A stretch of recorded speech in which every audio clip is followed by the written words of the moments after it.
সাকিব ৮টা world cup খেলছেন, এখন নতুন বলে এসে কিছু না করেন, তাহলে কোনো টিমের বেনিফিট হবে না। ক্রিকেট ডেভেলপ করতে হলে আমাদের খেলাগুলা ভালো উইকেটে খেলতে হবে। যে রিশাদ পারফর্ম করছেন এভরি গেমেই, সে ব্যাটিং না হয় বোলিং, সে হাতুড়া সিংকে ডেফিনেটলি ধন্যবাদ দিতে হবে। মানে আমি চাই যে আসলে সাকিব আজকের ম্যাচে বা বলেন সামনের ম্যাচ যেটা বাকি আছে, সাকিব তারা ওপেনিং এ এসে কিছু একটা করুক।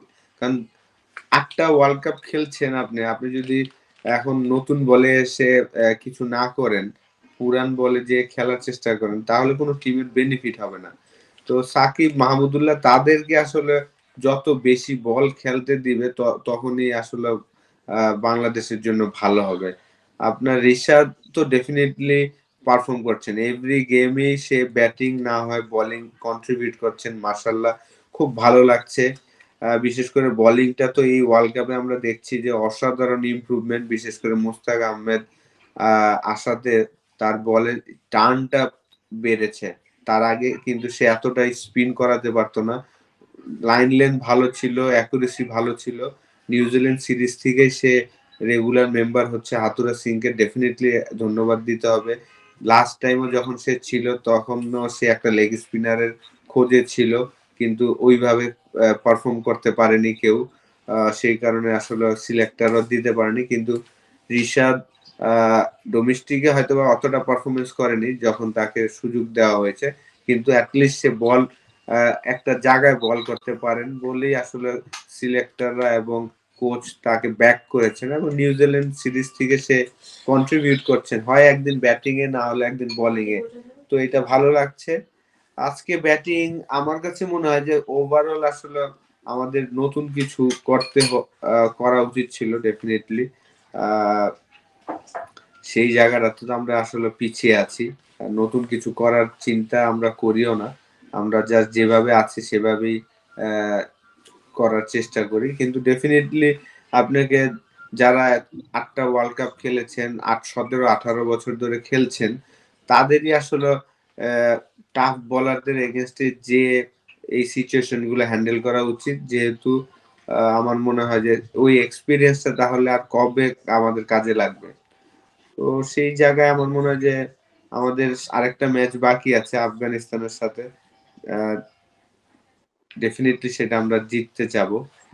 কারণ যদিও আফগানিস্তানের বোলিং অ্যাটাক খুবই ভালো, আমাদের ব্যাটিং তো ফেল করছি। আজকেই মনে হয় আমরা হাইয়েস্ট রান করেছি, 146 রান এই টুর্নামেন্টে, টি20 ওয়ার্ল্ড কাপে। তো এই ব্যাটিং দিয়ে আসলে ম্যাচ জেতাটা আসলে ডিফিকাল্ট ভালো উইকেটে। দেখেন আসলে আসলে ওরা তো ফর্মে নাই। আপনি যদি দেখেন যে তানজিম সাকিব আপনার আজকের ম্যাচের আগে 5 ম্যাচে মনে হয় 42 রান করেছেন ওয়ার্ল্ড কাপে। তারপর আপনার লিটন এর আগে আজকের ম্যাচে আগে মনে হয় 72 রান করেছেন 5 ম্যাচে। তো 72 আর 42 এই রান করে তো আসলে আপনার কনফিডেন্স তো থাকবে না, স্বাভাবিক। তো আমাদের প্লেয়ারদের ওই কনফিডেন্সটা নাই বলে আসলে ইন্টেন্টও আসে না। যে আহ, তারাও তো গিল্টি ফিল করছে, ঠিক না, যে আমি রান করছি না তারপরে আমাকে খেলাচ্ছে বা আমি খেলছি।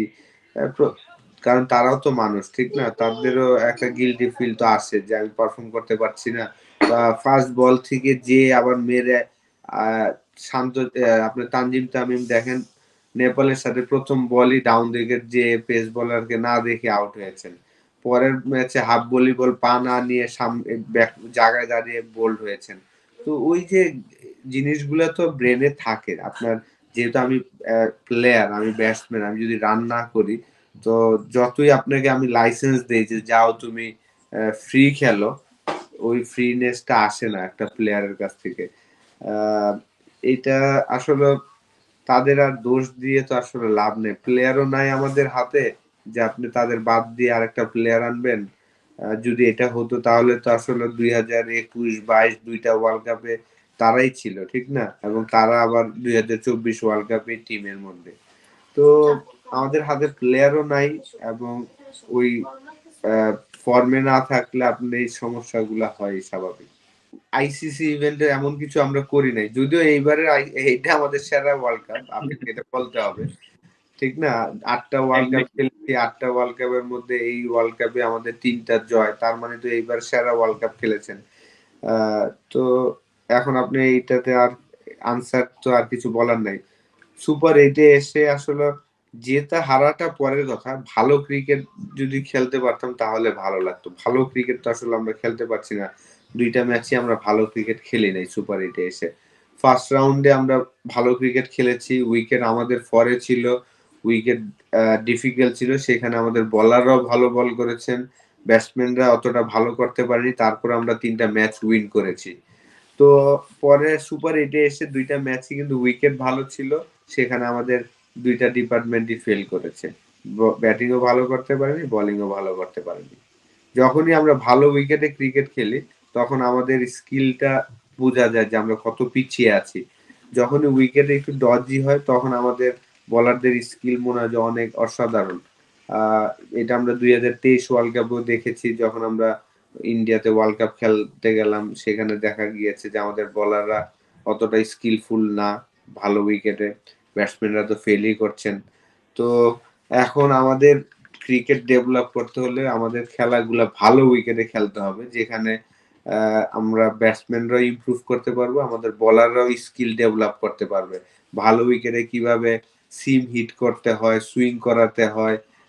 কারণ আপনার ডজি উইকেটে কি হয়? উইকেট থেকে হয়তো আপনি হেল্প পাচ্ছেন, আপনার আ সমস্যা হচ্ছে। কিন্তু ভালো উইকেটে ইভেন বাউন্স থাকলে সেখানে কিন্তু আপনাকে প্রচুর স্কিল ডেভেলপ করতে হয়। পেস ভেরিয়েশন করতে হয়, পেস বাড়াতে হয়। আ সেই জিনিসগুলা ইমপ্রুভ করতে হবে আমাদের ভালো উইকেটে খেলে। ওদের বয়স যাই হোক ওরা তো পারফর্ম করছেন, ঠিক না? ওরা তো আ বিশেষ করে মাহমুদুল্লাহ তো খুব চমৎকার ক্রিকেট খেলছেন। আ আরকি আমাদের যে প্লেয়াররা যা খেলছেন তাদের থেকে তো বেস্ট ক্রিকেট খেলছেন। যদিও টি-টোয়েন্টি ক্রিকেটের যেই স্টাইলে আমরা খেলা দেখতে চাই সেইভাবে হয়তোবা হয় না। কিন্তু আমাদের প্লেয়ারদের থেকে তো বেস্ট খেলছেন। তো সেই জায়গায় রিটায়ারমেন্ট এটা তাদের ব্যক্তিগত বিষয়। এটা আমি বলতে পারব না। আ এটা তারাই ভালো বলতে পারবেন। কিন্তু আমি চাই যে তাদের যেহেতু খেলানোই হচ্ছে, তারা যেহেতু খেলছেন, তাদেরকে একদম আ বেশি আ বল খেলার সুযোগ করে দেওয়া উচিত এবং তারা যেন আ দায়িত্বটা ঐখান থেকেই নেয়। দেখেন আপনি যদি স্মিথের কথা চিন্তা করেন, স্মিথ কিন্তু টেস্ট ক্রিকেটে সে ৪ এ ৫ এ ৩ এ খেলেন। যেহেতু তাদের একটা ওপেনার ডেভিড ওয়ার্নার রিটায়ার্ড করেছেন, সে বলেছেন না আমি ওপেনিং করব। সাকসেসফুল হোক আর না হোক সে কিন্তু ওপেনিং এ গিয়ে করার চিন্তা করেছেন এবং করছেন। তো এরকম আমার মনে হয় যে ইন্টারন্যাশনাল ক্রিকেটে নতুন বল খেলাটাই ডিফিকাল্ট। সেই জায়গায় সাকিব বিপিএল এ সবসময় ৩ এ খেলে সাকসেসফুল হন। অলমোস্ট ১৭০ স্ট্রাইক রেটের ব্যাটিং করে থাকেন। তো কিন্তু ইন্টারন্যাশনাল ক্রিকেটে কখনোই আমরা দেখি না সাকিবকে টি-টোয়েন্টি ক্রিকেটে ৩ এ বা ওপেনিং এ চিন্তা করতে যে না আমি এই একটা বছর আমি ওপেনিং খেলে দেখি কেমন হয়। ওই ৪ এ ৫ এ ৬ এ যে ব্যাটিং করে তো আসলে আ টিমের ওই বেনিফিটটা হয় না। ওই সুযোগ সুবিধা এখনো তৈরি করেনি ক্রিকেট বোর্ড। আ যে আপনারা যে আশাটা করছেন, যদিও আপনাদের জন্যই আমরা টেস্ট স্ট্যাটাসটা পেয়েছি। আইসিসি যখন আমরা খেলতাম 97 এ যে কেনিয়াকে হারিয়ে যে পুরা বাংলাদেশের মানুষ রাস্তায় নেমেছিল, রং খেলাখেলি হয়েছে। তো তারপর 99 ওয়ার্ল্ড কাপে পাকিস্তানকে স্কটল্যান্ডকে হারানোর পরে যে আমরা টেস্ট স্ট্যাটাসটা পারলাম, এগুলো আসলে আমাদের দর্শকদের জন্য আমরা এই ২৪ টা বছর ধরে আমরা টেস্ট ক্রিকেট খেলছি। ধন্যবাদ আপনাদের।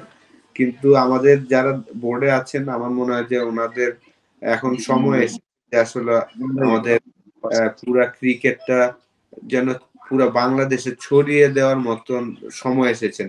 জাস্ট আপনি ঢাকা কেন্দ্রিক হচ্ছেন এবং ফ্যাসিলিটিস কোনো তৈরিই করছেন না। ওই এক মিরপুরের মাঠ ওইখানেই সবকিছু। আপনার ফ্যাসিলিটিস যদি তৈরি না করেন তাহলে আসলে ক্রিকেট আমরা দর্শকরা খালি আশাই করব। ভালো প্লেয়ারও তৈরি হবে না, ভালো প্লেয়ারও আসবে না। আমাদের আইসিসি ইভেন্টের রেজাল্ট এরকমই হবে। আইসিসি রেজাল্ট যদি ইভেন্টে ভালো রেজাল্ট করতে হলে অবশ্যই আপনি স্ট্রাকচার তৈরি করতে হবে। স্ট্রাকচার তৈরি না করে আপনি স্বপ্ন দেখছেন যে আপনি ওয়ার্ল্ড কাপ চ্যাম্পিয়ন হবেন। এটা আসলে ঠিক না। ওয়ার্ল্ড কাপ চ্যাম্পিয়ন হতে হলে যেহেতু আমরা সবাই টেস্ট খেলছি, আমরা প্লেয়াররা বলেন, অফিসিয়ালরা বলেন তারা কিন্তু প্রত্যেকটা টেস্ট প্লেইং নেশনে যাচ্ছেন, দেশে যাচ্ছেন।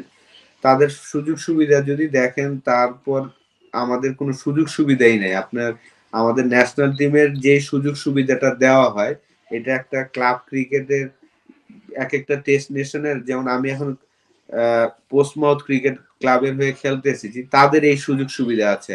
নিজস্ব গ্রাউন্ড, নিজস্ব উইকেট সবকিছু আছে। তো এই জিনিসগুলো আমাদের ডেভেলপ করতে হবে। আমাদের ফার্স্ট ক্লাস টিমগুলা যখন খেলবে, তাদের নিজস্ব গ্রাউন্ডে হোম এন্ড অ্যাওয়ে খেলার অ্যারেঞ্জমেন্ট করতে হবে। তাদের প্র্যাকটিস সুযোগ সুবিধা থাকতে হবে। ন্যাশনাল টিমে যেই সুযোগ সুবিধাটা দেওয়া হয়, একটা ফার্স্ট ক্লাস টিমকে ওই সুযোগ সুবিধা দিতে হবে। আদারওয়াইজ আপনার এখনো ২৪ বছর ধরে আমরা কোনো স্ট্রাকচারই তৈরি করি নাই। কিন্তু আমরা স্বপ্ন দেখছি যে আসলে ওয়ার্ল্ড কাপ চ্যাম্পিয়ন হওয়ার। তো ওই জায়গাটায় আসলে আমাদের অনেক পিছিয়ে আছি। দর্শকদের ধন্যবাদ যে আপনারা সবসময় আমাদের সাপোর্ট করে যাচ্ছেন, দেশের জন্য অনেক আশা করেন।